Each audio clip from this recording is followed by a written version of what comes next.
2020, where the whole world was affected by it, by what they actually called it as a pandemic, and with this COVID-19 or the coronavirus. When we looked at the source of it, we realized that it was not as it was actually revealed to the world. The way things were done in our beloved country, Australia, and all the countries of the world. But I'll speak more so about our beloved country, Australia, which we are proud to be Aussies. And we always pray for this country to be always protected and delivered from every evil attacks by the Almighty Jesus Christ of Nazareth. All glory to His holy name. But we saw how our country behaved throughout the pandemic, and I call it plandemic. I could not recognize my beautiful Australia any longer. What happened to this democratic country? What happened to this multicultural country? What happened to the freedom of speech, freedom of religion?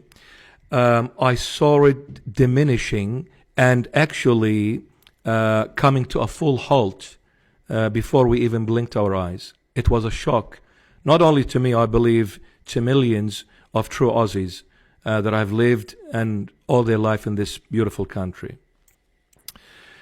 And throughout those 2 agonizing years, and until this moment, but more so those early 2 years from 2020 to 22, people went through so many trials, so many persecutions, mental attacks, emotional attacks.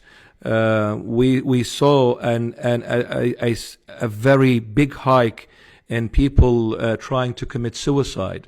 Depression, anxiety skyrocketed in all ages, young and old.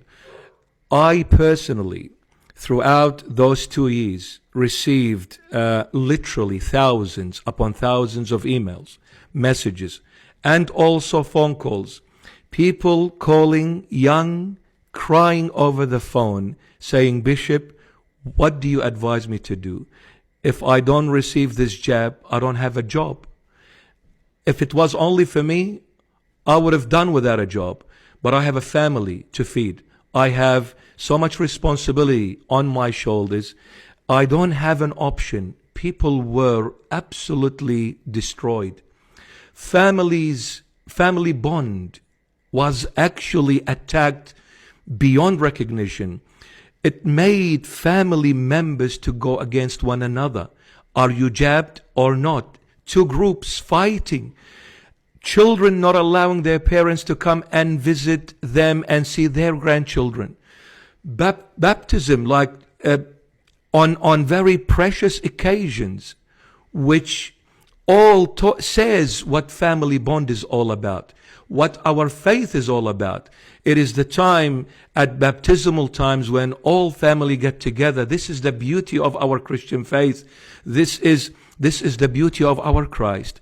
But we saw parents, grandparents being destroyed and shattered, brokenhearted, just because they chose not to be jabbed. The way it was politicized, beyond what it was really worth. The experts, when they initially came out and they said the survival rate of this so-called virus is 99.97 survival rate. I just wonder what kind of a pandemic is this? Yeah. Without any help of medications. Yep. Survival rate was 99.97 by the FDA, the TGA, and all the experts in the medical fields. Yep. So what is the problem then? Mm-hmm. Why are you imposing so strict rules and laws where you have enslaved your own people instead of protecting them? To me, it was slavery. Yep. Slavery in the making. Yep.